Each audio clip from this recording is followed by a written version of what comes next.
Prof, many thanks for your time this evening. Now, as it stands, do we have any law in South Africa that would make it mandatory for companies to establish such a policy in the workplace? Well, thank you for having me. And your first question is right to the point. Of course, there's no direct legislation imposing that duty on the employer or on employees to have such piece of legislation or policy in place. What is, however, relevant, and I've just made for your consideration 10 legal principles that may come into play, and some of those may be of conflicting nature or not.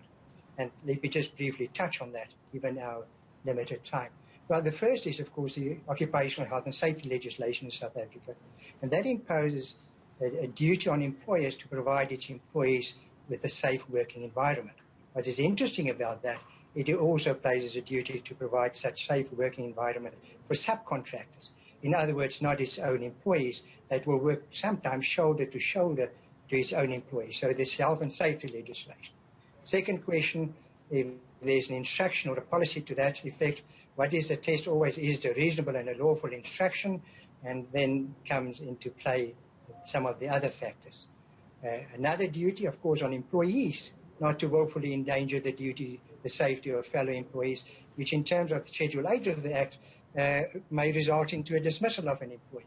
So those are the first three. The fourth one is, of course, simple operational requirements of the employer. It's sound legal principles to have not only a safe working environment, but to provide for some form of job security. Now, if we take where employers come from and you have an outbreak of COVID at the workplace, that places may close down the company and ultimately affect the job security of employees. So that's another principle that may come into. The other point that you've raised right at the outset correctly so is the right of the individual. And of course there's the right to security of person and body, there's a right to freedom of religion, there's cultural differences, and all of those will come into play, including the employee's personal medical circumstances, which may justify a refusal to take a vaccine under certain circumstances. There's the POPI Act, because you must manage the personal information of that employee once you embark on that process. There's the seventh one that's about company liability. Let's say you impose this policy and there are consequences of this, with the vaccine having some sort of adverse impact. How will that impact on the employee's risk of liability? There's another interesting legal principle that may come into play. Section 23 of the Labour Relations Act allows employers, for instance, to enter into an agreement, a collective agreement with a majority trade union or trade unions at the workplace to impose certain agreements or conditions of employment. And the question is whether that's a possibility, that you enter into agreement with a majority trade union to impose that, and of course that then becomes part of the conditions of employment. But of course it's not that simple. The other point that I've raised earlier is the issue of subcontractors. I have some employees coming to my workplace. We know in the mining environment, before people, by way of example, before people may come into your premises, everybody is tested for alcohol or drugs. Now the same here. To what extent can you implement that policy or say that your subcontractors and their employees must also comply with that? Of course, that falls outside the scope of your question. Another interesting point, and that's the last one which I thought is useful to consider, if the employer imposes it, the question may ultimately be, does that constitute a unilateral change of conditions of employment? Which that may cause the unions to invoke certain rights in terms of Section 64 of the Labour Relations Act.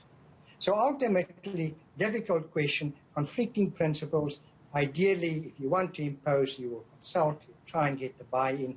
That's always the first price. But ultimately, consider all of those. No right is absolute, not the right of the individual and not the right of the employer. And we know Section 36 of the Constitution says this is a balancing act. And my sense is that the Constitutional Court will potentially have the final say on this very complex topic.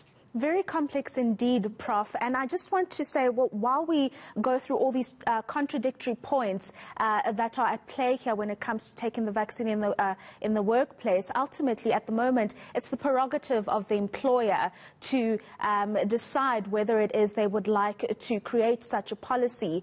And so I wonder the kind of pressure that would have to be put on an employee. How is the employee protected in this regard if an employer decides that this is the way that we're going to go when it comes to the vaccine, because we want to protect all the employers that work for us at the company, and this is the way to do it? Isn't it again the question about the collective or the individual? But ultimately, the defense of the employee could potentially be relying on those three constitutional points, whether it's a Section 12, integrity of person and body, freedom of religion or cultural issues, or its personal, or that employee's personal circumstances, and in that showing that the instruction was not reasonable.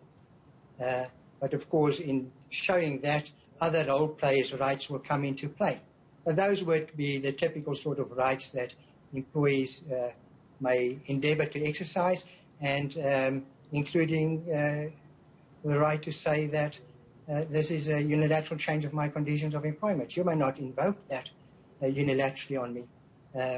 My sense is that the employer's prerogative, given the overall duty to provide a safe working environment, will be potentially the most important factor to consider. Yeah, Prof, unfortunately, we've run out of time there. It would have been very interesting to know what international practice is at the moment in the workplace and what South Africa could learn from other companies across the world. But of course, it's a conversation we'll continue to have over the coming weeks as we wait for those doses to come into South Africa. That is Professor Hugo Pinaar, who's the Director of Employment Practice at Cliff Decker Hofmeyr.